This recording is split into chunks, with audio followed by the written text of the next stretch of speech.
আসসালামু আলাইকুম, আফনাজ মম kitchen and ব্লগে সবাইকে জানাচ্ছি স্বাগত। আজকে আমি বানাবো মজাদার কচু শাকের বাটা ভর্তা। এই ভর্তাটি বানানোর জন্য আমি চলে গিয়েছি আমাদের বাড়ির সামনে। এখানে অনেক প্রকারের কচু রয়েছে, কিন্তু আজকে আমি দুধ কচু শাক দিয়েই এই বাটা কচুর ভর্তাটি বানাবো।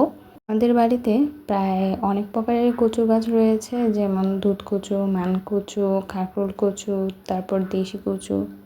মাঝে মাঝেই কোনো না কোনো কচু কেটে আমাদের খাওয়া হয়, খেতে কিন্তু খুবই ভালো লাগে, কারণ এই জায়গাটা একদমই রোদেলা জায়গা, আর রোদেলা জায়গাতেই কচুগুলো ভালো হয় এবং সেই কচু খেতেও কিন্তু ভালো লাগে, কারণ সেই কচুগুলো গলায় লাগে না।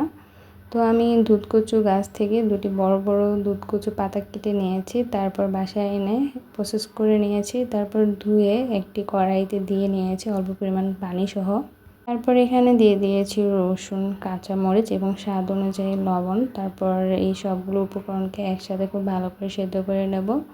ঠান্ডা হলে ব্লেন্ড করে নেব। তো ব্লেন্ড করে নেওয়া হয়ে গিয়েছে। এবার কড়াইতে দিয়ে নিয়েছি সরিষার তেল, তার সাথে পেঁয়াজ কুচি দিয়ে একটু ভেজে নিয়েছি।